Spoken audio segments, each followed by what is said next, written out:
গতকাল রাতে সিএসি নুরুল হুদাকে গ্রেপ্তার করা হয়েছে এবং তারপরে কিন্তু আজ কিছুক্ষণের মধ্যে কিন্তু আদালতে তাকে হাজির করা হবে।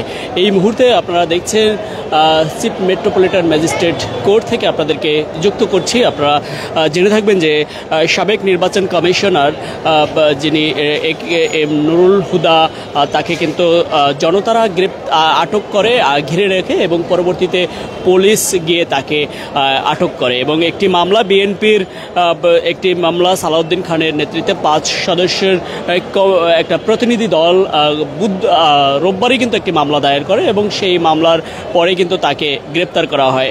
বান্ডেল থাকলে প্রতি সেনমানিতে টাকা বাঁচবে। বিকাশ সেনমানি বান্ডেল কিনে জিতুন প্রতি লেনদেনে।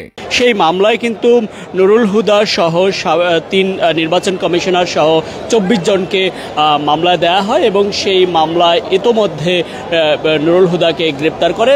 পরে উত্তরা থানার পশ্চিমের গ্রেপ্তার করার পরে কিন্তু যেই মামলাটির আসামিকে অর্থাৎ গ্রেপ্তারের পরে নুরুল হুদাকে ডিবি কার্যালয়ে সন্ধ্যা 8:30 নাগাদ নিয়ে আসা হয়। পরবর্তীতে তাকে নিয়ে আসার পরে কিছুক্ষণের মধ্যে অর্থাৎ রাতে ডিবি অফিসে থাকার পরে এখানে কিন্তু অর্থাৎ আদালতে কিছুক্ষণের মধ্যেই কিন্তু আনা হচ্ছে এবং তারপরে কিন্তু এখানে আনুষ্ঠানিকভাবে নিশ্চয়ই যে ব্রিফিং বা উকিল অ্যাডভোকেট তারা কথা বলবে এই মামলা সম্পর্কে এবং কি সাজা দেয় আদালত বা কি করা হয় সেগুলো কিন্তু জানানো হবে।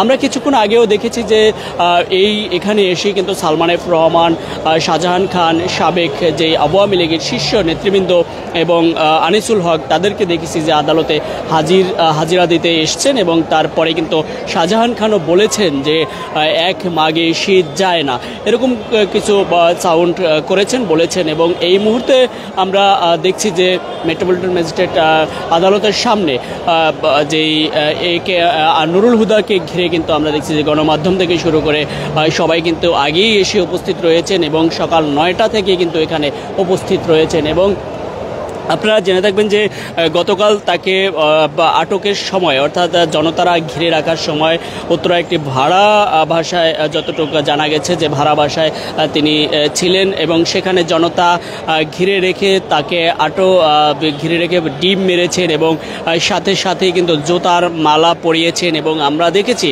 যে অনেকে জুতার মালা পরিয়ে জুতা দিয়েও পিটিয়েতে দেখিয়েছে এবং সেই ভিডিও কিন্তু সামাজিক যোগাযোগ মাধ্যমে ছড়িয়ে পড়েছে, সেটিও কিন্তু আমরা দেখেছি। এবং নির্বাচন কমিশনার যে 3 জন নির্বাচন কমিশনার যেটি বলা যেতে পারে আওয়ামী লীগকে টিকিয়ে রাখার জন্য যেসব ডামি নির্বাচন থেকে শুরু করে কারচুপি নির্বাচন, অবৈধ নির্বাচন সব ধরনের সহযোগিতা করার কারণে কিন্তু তাদেরকে এই সমালোচিত হতে হয়েছে। তখনও সমালোচিত হতে হয়েছে যেহেতু আওয়ামী লীগের ক্ষমতা ছিল, তখন কিছু করার ছিল না। বৈষম্য বিরোধী ছাত্র আন্দোলনের পরে আওয়ামী লীগ পতনের পরে কিন্তু আওয়ামী লীগের শীর্ষ নেতৃবৃন্দরা গা ডাকা দিয়েছে এবং হঠাৎ করেই কিন্তু গা ডাকা সবাই দিতে পারেনি, অর্থাৎ বাংলাদেশ ছাড়তে পারেনি সবাই। সাবেক প্রধানমন্ত্রী শেখ হাসিনা যখন পালিয়ে গিয়েছেন তখন কিন্তু তারপরে কিন্তু বিভিন্ন এমপি মন্ত্রীরা বাংলাদেশি আটকা পড়েছিলেন এবং যেভাবে পেরেছেন তারা কিন্তু আশ্রয় নিয়েছেন।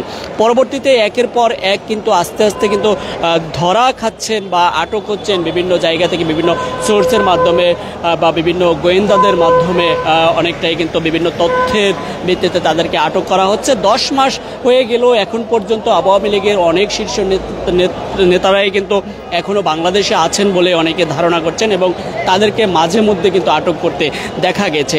এবং আমরা দেখছি যে গতকাল নুরুল হুদাকে নির্বাচন কমিশনার যিনি কারচুপি নির্বাচনের সাথে জড়িত অর্থাৎ 18 সালের কারচুপি নির্বাচনের সাথে জড়িত সেই দায়ে কিন্তু তাকে মূলত সমালোচিত হতে হয়েছে এবং পরবর্তীতে গতকাল সন্ধ্যায় আটক করা হয় এবং তারপরে ডিবি কার্যালয়ে তাকে পাঠানো হয়। উত্তরা থানা পশ্চিম থেকে পুলিশে হেফাজতে নিয়ে তাকে থানায় অর্থাৎ ডিবি কার্যালয়ে পাঠানো হয়। পরবর্তীতে ডিবি কার্যালয় থেকে মূলত আজকেই আদালতে আনা হচ্ছে এমনটা কিন্তু তথ্য রয়েছে। তবে আদালতে আনার কথা রয়েছিল 10টা নাগাদ, বিভিন্ন সূত্রে আমরা জানতে পেরেছি। তবে এখন পর্যন্ত 10টা ওভার হয়ে গেলেও কিন্তু আসেনি, তবে কিছুক্ষণের মধ্যেই আসতেছে বিভিন্ন সূত্রের মাধ্যমে আমরা জানতে পেরেছি। এবং আবারও আপনাদেরকে জানাবো এখানে সর্বশেষ পরিস্থিতি।